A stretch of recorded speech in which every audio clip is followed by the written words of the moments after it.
Oh, ni adalah ni sebenarnya yang hydrogen tadi, Gemini generator tadi. Ini bukan murah tu, sangat-sangat mahal. Okay, teknologi ni tadi petang tadi saya bersama dengan Mr. Jiang, dia punya saintis yang produce benda ni lah. Dan dia dah dekat sini selama 8 tahun pun. So, factory ni mampu produce sebulan lebih kurang 2,000 hingga 3,000 unit.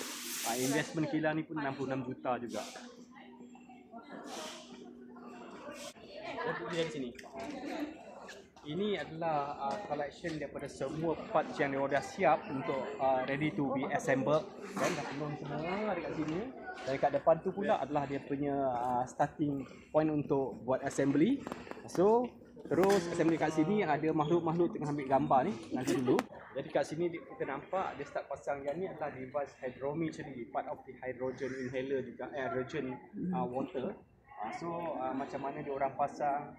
So everything ada dia orang punya checklist. Nanti saya akan tunjuk kat depan sana sebab kita follow ISO 9001. Ini bukan kaleng-kaleng, kilang ni pun worth 66 juta punya investment. Ringgit ke USD tadi? Ringgit. Alright. So tidak. Okay, on. Jadi kat sini nampak kat sini ada checklist, setiap perkara akan dia check one by one sebelum pergi menghala ke arah sana, iaitu adalah final punya QS, QC, quality control. Yang last ni sampai kat packaging dulu tadi. Belok ke kiri dah ada dalam box dah ready untuk dijual, dan tahniah untuk siapa-siapa yang dah beli, dan welcome untuk siapa-siapa yang masih lindong-lindong nak belikan. Be confident untuk dapatkan satu unit.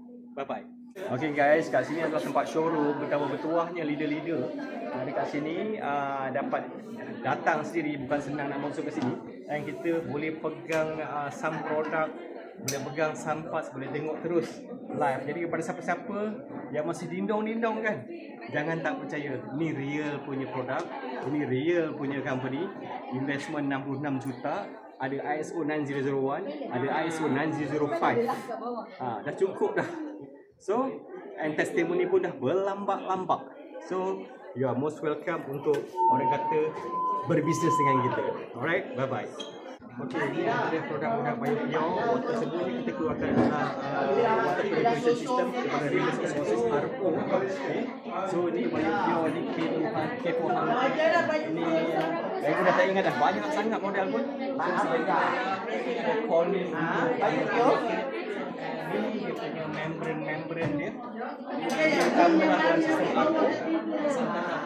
Cantik macam comel.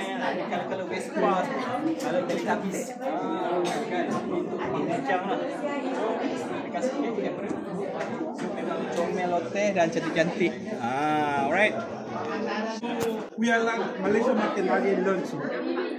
Because this depends on the marketing side, but this one is no RO. So still Malaysia they like RO, so not yet launching. I see.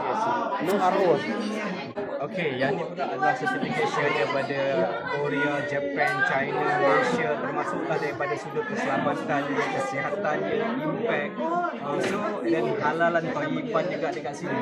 So, produk ni bukannya produk, orang kata produk kaleng-kaleng lah. Saya cakap everything dia ikut standard SOP dia. Jadi kat sini, orang yang siapa-siapa yang nak beli, belilah dengan yakin, dengan confident. Jangan risau, saya ada kat kilang ni hari ni. So, ni jadi akan di renew setiap tahun, setiap 3 tahun, saya tak ingat.